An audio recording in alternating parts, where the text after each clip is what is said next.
Be me. 32 years old. Have a younger brother who's 28 and still single. Always assumed he was just being picky or hadn't met the right person yet. We meet up for coffee, one Saturday morning, at this place I like, because they source everything locally and pay their workers actual living wages. He looks tired, like really tired. Not just physically, but something else. Ask him what's going on and he just sighs. Says dating has become completely exhausting. Immediately think, okay, here we go. Another guy who's going to complain about women having standards. But I don't say that because he's my brother and I love him. Instead, I ask him to explain what he means. He starts talking about how he's been on dating apps for 3 years. 3 years. And he's had maybe 5 actual relationships that lasted longer than 2 months. My first thought is, well, maybe you need to work on yourself. But again, I don't say it. He tells me about this girl he was seeing recently. They went on 4 dates. He thought things were going really well. He paid for everything, which whatever, his choice. Though I always split bills because I don't need a man to pay for me. On the 4th date, he suggested she pick the restaurant since he'd chosen the previous places. She picked this expensive sushi place. He didn't complain, didn't make it weird, just went along with it. At the end of the dinner, she excused herself to the bathroom. Came back and just said she wasn't feeling a connection. He was confused because literally 20 minutes earlier, they'd been laughing about something. She left, and he got stuck with a $200 bill. I immediately think, well, that's just one bad experience. Tell him that sometimes people realize they're not compatible, and that's okay. He gives me this look. This look like he wants to say something but is holding back. Then he says that's not the only time something like that has happened. Tells me about another girl who dated him for 6 weeks. Seemed really into him. Then suddenly ghosted him. Found out later through mutual friends she got back together with her ex. But she'd been texting the ex the whole time she was seeing Jake. I start to feel a little defensive, even though I'm not sure why. Say something about how ghosting is bad regardless of gender.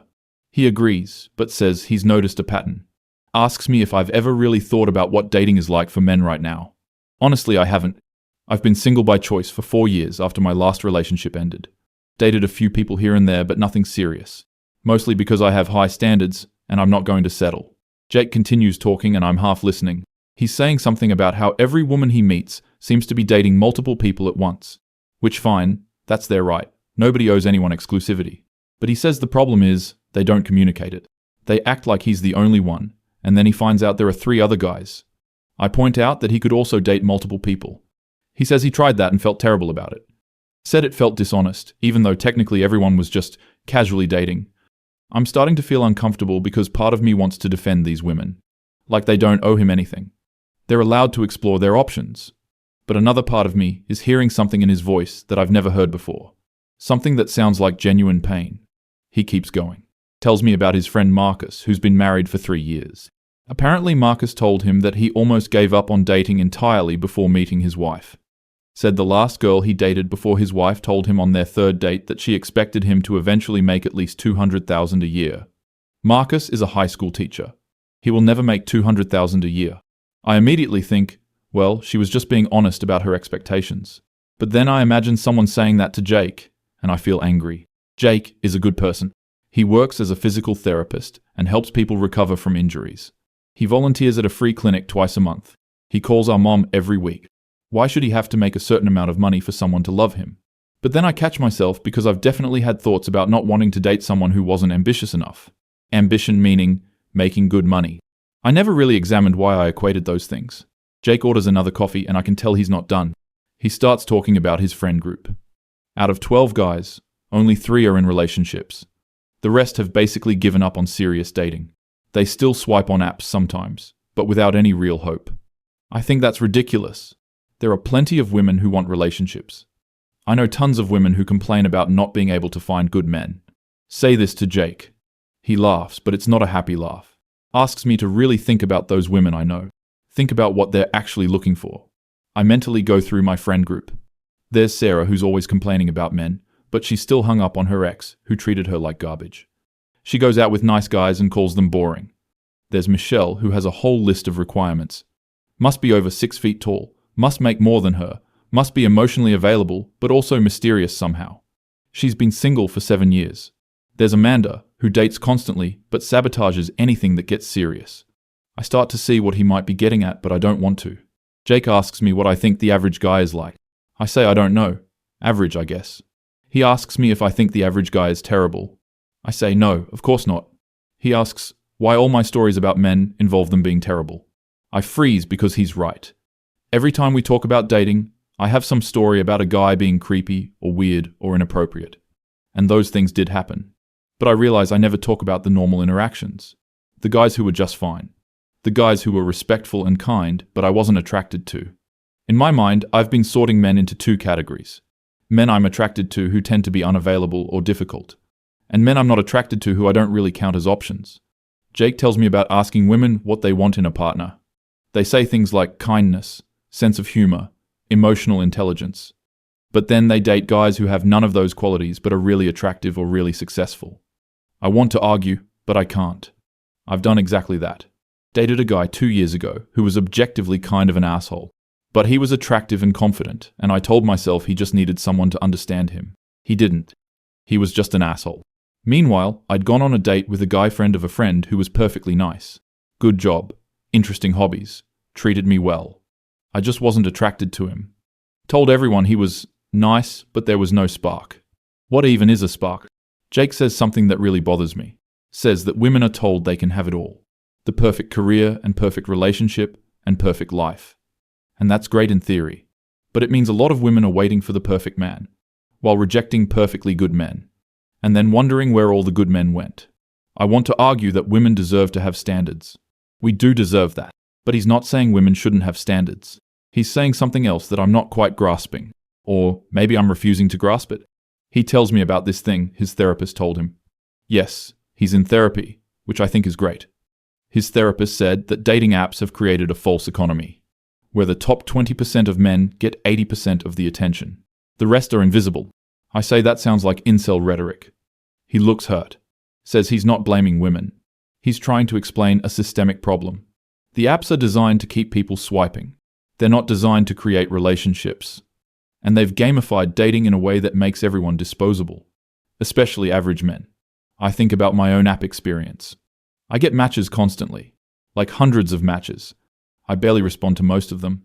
The ones I do respond to are usually the most attractive ones, or the ones with the most impressive profiles. What happened to all those other men? The ones I swiped right on out of boredom or curiosity and then ignored. They're people. They probably felt hopeful for a second, then nothing. I did that hundreds of times. Never thought about it as hurting anyone. They're just apps. But Jake is describing what it's like on the other side, sending message after message into a void, getting no responses, or getting responses that go nowhere, matching with someone and having a good conversation, and then she just stops replying. No explanation. Just gone. He says it makes you feel worthless after a while. Like you're not even worth the energy of a not interested. I've definitely done that. I've been talking to a guy and then just stopped responding because I got busy or wasn't feeling it anymore. Didn't think I owed him anything. We weren't in a relationship. But hearing Jake describe how that feels makes me uncomfortable. He's not done though. He talks about how dating advice for men is contradictory. Be confident, but not arrogant. Be interested, but not too eager. Be successful, but don't make your career your whole personality. Be emotionally available, but not needy. Show initiative, but respect boundaries, which apparently means waiting for explicit permission for everything. I say respecting boundaries is important. He agrees immediately. Says he's not arguing against consent or respect, but that there's no room for error anymore. One miscommunication, and you're labeled a creep. He tells me about a date, where he went in for a kiss at the end of the night. He thought the date went well. She'd been laughing, touching his arm, all the signs. When he leaned in, she pulled back. He immediately apologized and backed off. She said it was fine. He felt terrible and texted her the next day, apologizing again. She responded, saying she appreciated the apology but didn't want to see him again. 2 weeks later, he saw a post in a women's group online, recognized the story. She'd written about him, called him pushy and aggressive, said he didn't respect her boundaries. The comments were full of women saying she dodged a bullet, that he was probably dangerous, all because of a misread signal and an attempted kiss that he immediately backed off from. I want to say that's not typical, but I've seen posts like that. I've probably participated in posts like that. Anytime a friend tells a story about a date that went wrong, I've assumed the guy was in the wrong. Jake asks me if I know what it's like to be assumed to be a threat, to be a problem by default. Every interaction with a woman you don't know comes with this undercurrent of having to prove you're not dangerous, which you can't really prove. So you're just always slightly suspect. I think about all the times I've clutched my keys walking to my car. All the times I've crossed the street to avoid a man at night. That's my lived experience, and it's valid. But I never thought about what it means to be the man in that scenario. The one who's just walking home from work. Who notices a woman cross the street to avoid him. Who has done nothing wrong but is treated like a potential rapist. Jake says he understands why women are cautious. He has female friends who've been assaulted and harassed. He gets it. But it still hurts to be prejudged. To have someone assume the worst about you because of your gender. And I realize that's exactly what I've been doing my entire adult life. Assuming the worst. Every man is potentially dangerous until proven otherwise. Which means every man starts in a hole. Has to work his way up to neutral before he can even be considered as a person. My head is starting to hurt. Jake is talking about his last serious relationship. It ended 8 months ago. They dated for a year and a half. He thought she might be the one. Started looking at rings. Then she sat him down one day and said she needed to be honest. She'd been having doubts for 6 months. 6 months. Had been talking to her friends about whether she should stay or go. Her friends apparently told her she could do better. Better than Jake. Who loved her and treated her well and was planning a future with her. She broke up with him saying she needed to explore her options while she was still young. She was 29. Not exactly running out of time. He was devastated. Found out a month later she was already in a new relationship. With a guy who, from what Jake could tell from social media, was conventionally more attractive. Worked in finance. Made a lot more money. I remember when this happened. I comforted Jake, but internally I thought, well, if she wasn't feeling it, she wasn't feeling it. People are allowed to leave relationships. And they are. But hearing him tell it now, I hear something I missed before. The cruelty of staying for 6 months while knowing you were going to leave. Of treating someone as a placeholder while you worked up the courage to trade up. Jake says that's what dating feels like now. Everyone is always looking over your shoulder for someone better. You're never enough. There's always someone taller or richer or funnier or more exciting. And the apps make it so easy to find them. Or to think you can find them. I'm feeling really defensive now. Say something about how men do the same thing. Men are always looking at other women. Men cheat and lie and leave. He doesn't disagree. Says some men are terrible. But asks why we're comparing him to the worst men. Why isn't he compared to himself? Judged on his own merits. Why does he have to pay for what other men have done? I don't have an answer for that. We sit in silence for a bit. My coffee is cold. I'm thinking about all the conversations I've had with women about men. All the generalizations. Men are trash. Men are dogs. Men only want one thing. I've said all of these things. Laughed at memes about them. Posted about them online. But Jake isn't trash. My dad isn't trash. My uncles aren't trash. Most of the men I actually know in real life are pretty decent. So why do I talk about them like they're not? Jake asks me what I want in a partner. I start listing things. Emotionally intelligent, good communicator, ambitious, kind, funny, shares my values. He asks about physical attraction. I say, that's important too, obviously. He asks, how important? I think about it honestly. Very important. More important than I want to admit. I've rejected men who had all the other qualities because I wasn't physically attracted to them. Told myself attraction is necessary for a relationship, which is true. But I never examined what I'm attracted to or why. Jake asks if I think my standards are reasonable. I bristle at this. Say that having standards isn't unreasonable. I shouldn't have to settle. He agrees I shouldn't settle, but asks what settling means. Is it settling to date someone who's 5'9" instead of 6 feet tall? Is it settling to date someone who makes $60,000 a year instead of $100,000? Is it settling to date someone who's average looking but treats you amazingly? I want to say no, but I've rejected men for all of those reasons. Not explicitly. I never said you're too short, or you don't make enough money. I just said there was no connection, which was true from my perspective. But why was there no connection? Maybe because I didn't give them a real chance. Maybe because I was comparing them to some impossible standard. Jake tells me about a conversation he had with Marcus's wife. She told him that Marcus wasn't the type of guy she usually dated.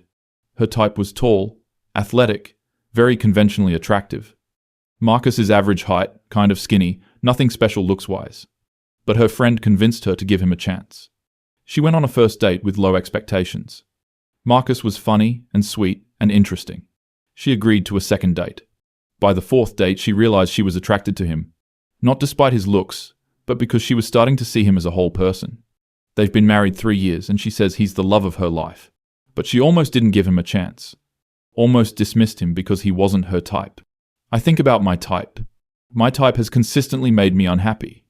Every guy I've been seriously attracted to right away has ended up being wrong for me.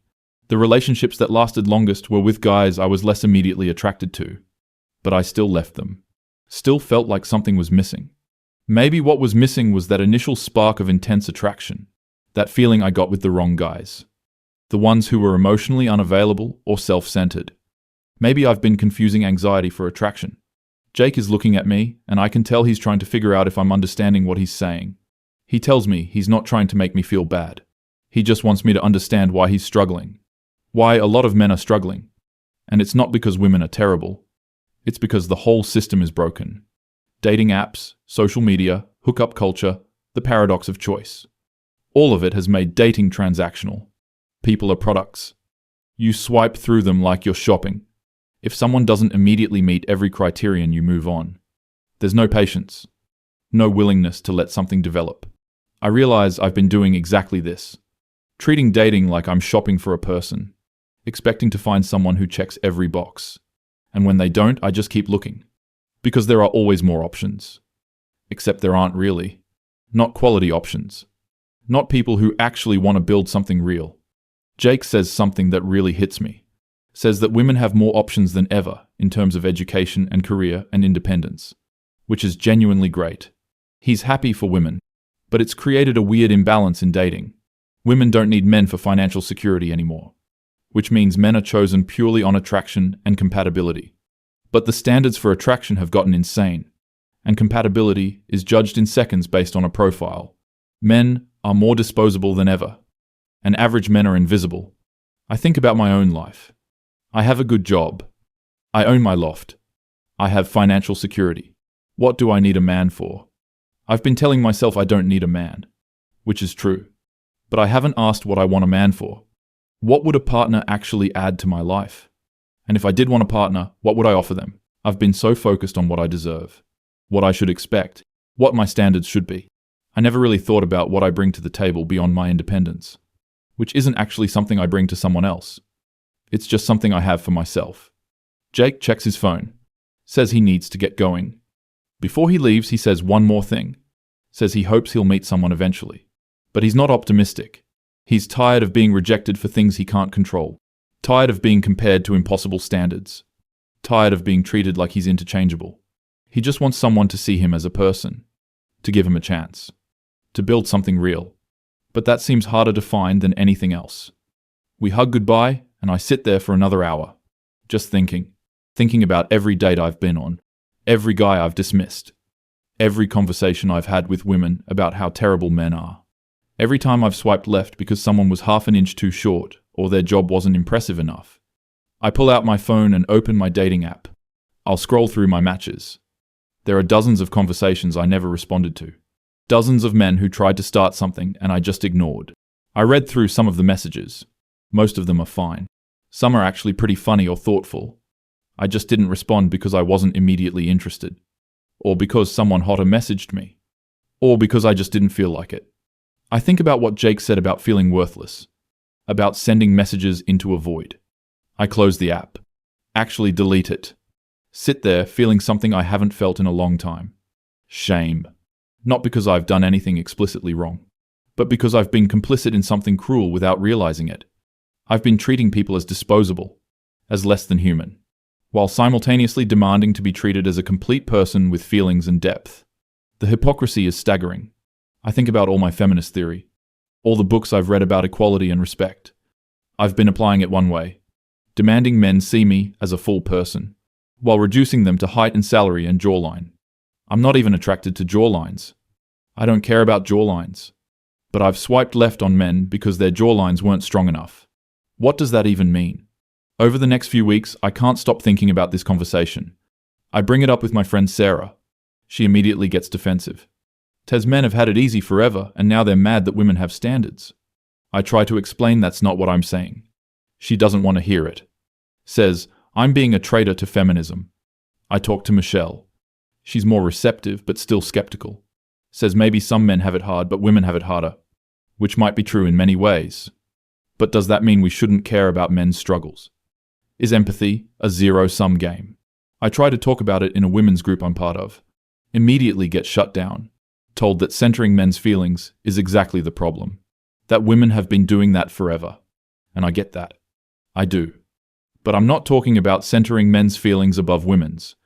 I'm talking about recognizing that maybe we've overcorrected. Maybe in our fight for equality, we've created new problems. Nobody wants to hear it. I'm labeled a pick-me. Told I'm probably just trying to impress some man. The irony is I'm single and not trying to impress anyone. I'm just trying to reconcile what I believe with what I'm seeing. I start paying attention differently. When women complain about men, I listen more carefully. Often the complaint is that they can't find a good man. But when I ask what they're looking for, the list is impossible. Over 6 feet tall eliminates 85% of men. Makes over 100K eliminates most of the rest. Emotionally available and communicative, but also masculine and confident. Established in career, but still has tons of free time. Ambitious, but not a workaholic. Fit and active, but doesn't spend too much time at the gym. No one can meet all these standards. And yet we expect to find this person. And we expect them to be immediately attracted to us. And we expect them to pursue us, but not too aggressively. And we get angry when they don't exist. I'm watching my friends swipe through dating apps. They're brutal. Dismissing men in seconds for the smallest things. Weird smile, left swipe. Bathroom selfie, left swipe. Holding a fish, left swipe. Any job that isn't impressive enough, left swipe. Anything that isn't immediately perfect, left swipe. And I realize we've been doing to men what we accuse men of doing to women. Reducing them to their looks and utility. Treating them as objects to evaluate. And then we wonder why dating is so hard. Why men are withdrawn. Why there are no good men left. Maybe there are good men. Maybe we've just trained ourselves not to see them. I think about my brother Jake. He's a good man. He'll probably be alone for a long time. Not because there's anything wrong with him, but because women like me have created a system where men like him are invisible. Where average and good aren't good enough. Where you have to be extraordinary just to be considered. And I don't know how to fix it. Can't even talk about it without being attacked. Feminism was supposed to be about equality. About seeing each other as full human beings. But somewhere along the way, it became about something else. About women winning and men losing. About revenge for historical wrongs. About having the upper hand. And maybe that was necessary for a while. Maybe we needed to overcorrect to find balance. But we're not finding balance. We're just creating new inequalities. New pain. New loneliness. I'm sitting in my loft that I'm so proud of. My space that represents my independence. And I'm alone. By choice, I always said, but is it really by choice? Or is it because I've been choosing wrong? Looking for wrong things. Expecting impossible things. I think about Marcus's wife. How she almost didn't give him a chance. How she had to be convinced to look past her type. And now she's happy. Actually happy. Not waiting for someone better. Not keeping her options open. Just happy with a good person who loves her. When did that become settling? When did good become not good enough? My phone buzzes. It's Jake texting me. Asking if I want to get dinner next week. I say yes. He sends back a smiley face. Such a simple thing. He's not mad at me. Not blaming me. He was just trying to help me understand. And I'm starting to. Not just understanding his dating reality, but understanding what I've contributed to it. Understanding that my beliefs and my actions haven't been aligned. Understanding that equality means actually treating people equally. Not just demanding equal treatment for myself. I don't know what I'm going to do with this understanding. I can't fix the dating market. Can't change how other women think. Can barely talk about this without being attacked. But I can change how I approach things. I can stop treating people as disposable. I can examine my own standards and figure out what actually matters. Can give people real chances, instead of making snap judgments. We can recognize that a good person is rare and valuable, regardless of their height or salary, or how strong their jawline is. It's not much, but it's something. And maybe if more people started thinking this way, things would change. Or maybe they won't. Maybe this is just how things are now. Maybe my brother and men like him will continue to struggle, while women like me wonder where all the good men went. Never realizing we're the ones who made them disappear, not by being too picky, but by being picky about the wrong things, by valuing the superficial over the substantial, by treating people as products instead of people. I finish my coffee even though it's cold now, leave the cafe and walk home through the city, past couples holding hands. Wonder how many of them almost didn't happen. How many times one of them almost swiped left. How many near misses there are in every love story. And how many love stories never start because someone wasn't tall enough or rich enough or immediately exciting enough. Get back to my loft. Sit on my couch, in my space that I earned. Feel proud and empty at the same time. This is what I wanted. Independence, success, freedom. And I have it. But Jake was right. Having everything doesn't mean anything if you're alone. And I've been choosing alone. Over and over. Calling it standards. Calling it knowing my worth. Calling it refusing to settle. When really, I've just been refusing to see people as they actually are. Refusing to give them a chance to be human. Complex and flawed and average and good enough. My phone is in my hand. Dating app is deleted. I could re-download it. Start swiping again. Looking for that perfect person who doesn't exist. Or I could do something different. I text my friend Amanda. Ask if she's still friends with that guy from her gym. The one she tried to set me up with last year. The one I said no to because his profile picture wasn't great. She responds asking why. I tell her I think I might have been too quick to judge. She sends me his number. Says he's a really good guy. That word again. Good. Such a simple word. Used to think it meant boring. Now I think maybe it means something else. Maybe it means exactly what it says. I save the number. Don't text yet. Need to think about what to say. Need to think about what I actually want. I need to think about who I've been and who I want to be. Jake was right about everything. And he didn't even say I told you so. Didn't gloat or lecture. Just shared his experience. Trusted me to understand. And finally, I do. Finally, I see what I've been doing. What we've all been doing. And I don't know if understanding changes anything. But at least now, I know. At least now I see the good men. The ones who've been there all along. Invisible in plain sight. Waiting for someone to actually see them.